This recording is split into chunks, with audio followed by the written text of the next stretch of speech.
গরিমার plan জেনে গিয়ে চমকে গেল আরণ্যক। সম্পূর্ণ জানতে দেখতে থাকো।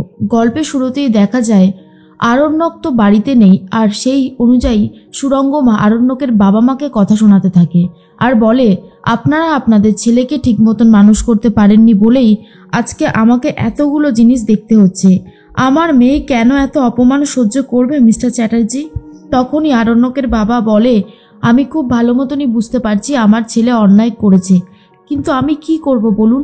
আমার পক্ষে যদি আর কিছু করা সম্ভব থাকে তাহলে আমি সেটাও করে দিতে রাজি আছি। কিন্তু গরিমা, আমি একটা কথা তোমাকে বলবো, তুমি কোনোভাবে হাল ছেড়ো না, তুমি ওই মেয়েটার কাছে হেরে যেও না। তখনই গরিমা বলে, ও আমাদের বাড়ির একটা কাজের মেয়ে ছিল, আর ওর কাছে যদি আমি হেরে যাই তাহলে তো আমার মান সম্মান পুরোপুরি ধুলোয় মিশে যাবে। তাই যেভাবেই হোক আমি তো আরণ্যককে বিয়ে করে ওর মুখে ঝামা ঘুষে দেব। জাহ্নবী বলে, এই তো তোমার মধ্যে যেই জেদটা কাজ করছে সেটা একদম ঠিক জেদ, তুমি চিন্তা করো না, আমরা সবাই তোমার সাথে আছি, তুমি জিতবে। তনুশ্রী তখন বলে, আমার ছেলেটা যে কেন এরকম করছে সত্যিই আমি বুঝতে পারছি না। ও কি ভালো মন্দটা বোঝা একেবারে ভুলে গেছে? গরিমার মতন একটা মেয়েকে ছেড়ে শেষ পর্যন্ত রোশনাইয়ের সাথে ও সম্পর্ক তৈরি করছে। আমার তো ভাবলেই কেমন যেন গায়ে লাগছে। তখনই রাজা বলে, আসলে কি বলো তো মেজো কাকিমণি, আমাদের বাদশার সমস্ত বোধ বুদ্ধি একেবারে লোপ পেয়েছে, সেই জন্যই ও এরকমটা করছে। তবে চিন্তা করো না, আশা করি ও বুঝবে এবারে কত ধানে কত চাল। সুরঙ্গমা বলে, আমি আর গরিমা কালকেই যাব বেনারসে, সেই অনুযায়ী টিকিটও কেটে ফেলেছি, তোমরা যাবে কিনা বলো। তার মধ্যেই ছোটু লুকিয়ে লুকিয়ে সুরঙ্গমার সমস্ত কথা শুনতে থাকে।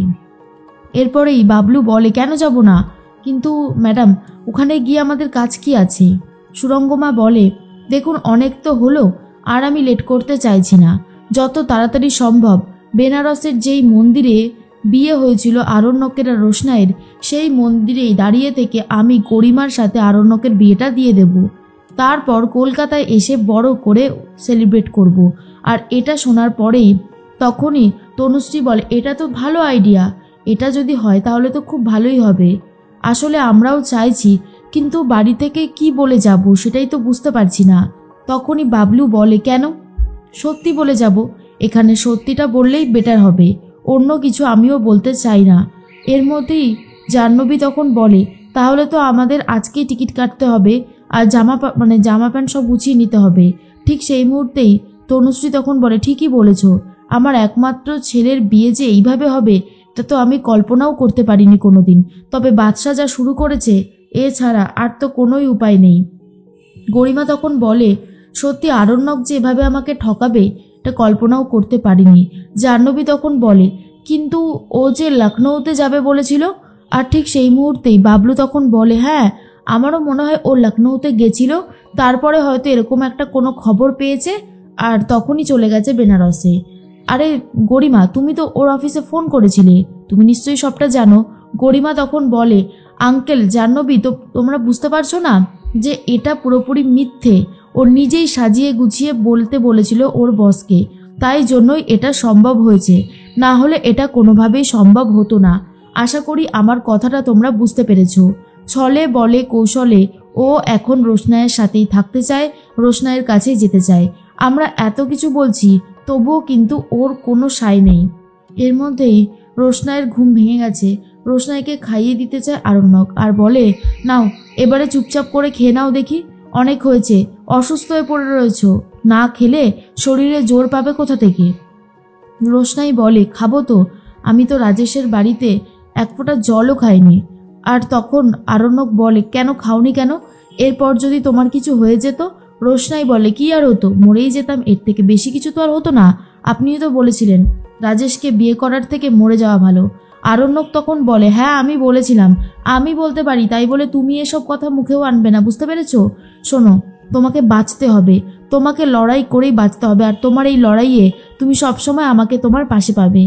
এর মধ্যে আরণ্যক ভাবে রোশনাইকে নিয়ে আর রাজীবকে নিয়ে কলকাতায় যাবে আরণ্যক, আর তারপরেই রোশনাইয়ের সাথে রাজীবের বিয়েটা দিয়ে দেবে।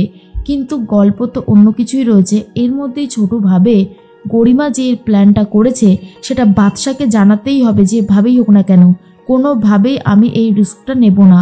তার মধ্যেই রোশনাই বলে, স্যারজি আমি আর খেতে পারবো না, আমি পরে আবার খাবো। আরণ্যক বলে, আচ্ছা ঠিক আছে, এবারে তুমি ঘুমানোর চেষ্টা করো। তখনই রোশনাই বলে, জানেন তো স্যারজি, আমার মা আমি যখন ঘুমাতাম চুলে বিলি কেটে দিত, আর এত ভালো লাগতো, মনে হয় যেন আবার যদি মাকে পেতাম। আরণ্যক বলে, আচ্ছা ঠিক আছে, তুমি ঘুমানোর চেষ্টা করো, আমি হাত বুলিয়ে দিচ্ছি।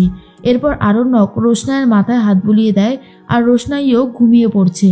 ঠিক তখনই ফোন করেছে ছোটু। ছোটু ফোন করে বলে, বাদশা বলছি রোশনাই কেমন আছে? তখনই বাদশা বলে, রোশনাই এখন ভালো আছে, ওর একটু জ্বর এসেছে, কিন্তু আমি খাবার আর ওষুধ খাইয়ে দিয়েছি, এখন ঘুমিয়ে পড়েছে। ছোটু তখন বলে, শোন, আমার হাতে বেশি সময় নেই, আমি তোকে কয়েকটা কথা বলতে চাই। গরিমা, সুরঙ্গমা ম্যাডাম দুজন মিলেই প্ল্যান করছে ওরা কালকে বেনারস যাবে। আরণ্যক তখন বলে, এটা তো আমি খুব ভালো মতনই জানতাম যে ওরা এখানে আসবে। আমিও বলবো, সুরঙ্গমা ম্যাডাম যদি রাজেশ ভাইকে খবর না দিত তাহলে রাজেশ ভাইয়ের পক্ষে এটা জানা সম্ভবই ছিল না রোশনাই কোন ট্রেনে কখন যাচ্ছে। তো এটা খুব ভালো মতন আমি বুঝতে পারছি এই সমস্ত ইনফরমেশান রাজেশ ভাইকে দিয়েছে হলো সুরঙ্গমা ম্যাডাম। তখন ছোটু বলে, সেটা তো আমিও জানি, কিন্তু একটা কথা মনে রাখবি, ছোটু তোদের পাশে সবসময় আছে, যখন যা হেল্প লাগবে তুই শুধু আমাকে বলবি, দেখবি আমি সবটা করে দেব। আরণ্যক তখন বলে, আমি খুব ভালো মতনই জানি ছোটু, তুমি যে আমাকে সাহায্য করবে আমি জানি। ছোটু বলে, আমি কি বেনারস যাব কালকে? আরণ্যক বলে, না না, তোমাকে আসতে হবে না, এদিকটা আমি সামলে নেব। ছোটু বলে, তোর সাথে কিন্তু গরিমার বিয়ে দেওয়ারও প্ল্যান হয়ে গেছে বাদশা, তাই খুব সাবধানে থাকবি, তোর যেটা মনে হয় তুই সেটাই করবি, আমি সবসময় তোদের সাথে আছি। এরপরে সুরঙ্গমা ম্যাডাম গরিমাকে বলে, শোনো গরিমা, আমি আর কোনো রকম রিস্ক নেব না, তাই যা করার কালকের মধ্যেই করতে হবে। আমি ভাবতে পারছি না যে ছেলেটার সাথে তোমার এঙ্গেজমেন্ট হয়ে গেছে, আশীর্বাদ হয়ে গেছে, আজকে সেই ছেলেটা তোমার সাথে এরকমভাবে বিট্রে করছে, ভাবতেও কেমন যেন অবাক লাগে। তখনই গরিমা বলে, আসলে সবটাই হয়েছে রোশনাইয়ের জন্য, ও যদি এরকম কিছু না করতো তাহলে আজকে আমাকে এই দিনটা দেখতে হতো না। তনুশ্রী তখন বলে, তুমি একদম ঠিক কথাই বলেছ, কিন্তু কি করব বলো, একটা কথা মাথায় রেখো, আমরা সবসময় তোমাকেই এই বাড়ির বউ হিসেবে চাই, এই কথাটা তুমি ভুলে যেও না। তখনই মনে মনে একটা কথাই গরিমা ভাবে, আজ রোশনাইয়ের জন্য আরণ্যক আর আমার সম্পর্কটা কোথায় এসে দাঁড়িয়েছে। আরণ্যক রোশনাইকে বলে, রোশনাই তুমি একটু ঘুমাও, আমি বরং নিজের ঘরে যাই। কিন্তু আরণ্যক ভাবে, আমি কি করে গরিমাকে বিয়ে করব? আজকাল কেন জানি না গরিমার প্রতি সেই ফিলিংসটা আমার আর আসে না। আমি কেন জানি না রোশনাইয়ের প্রতি বেশি দুর্বল হয়ে পড়েছি। আমি কি রোশনাইকে তাহলে ভালোবেসে ফেললাম? কিন্তু এই ভালোবাসার পরিণতি কি? আমি এটাই বুঝতে পারি না। এদিকে ছোটু একই কথাই ভাবে, রোশনাইয়ের জন্য এত কিছু করছে আরণ্যক, রোশনাইয়ের প্রতি ভালোবাসা থেকেই করছে।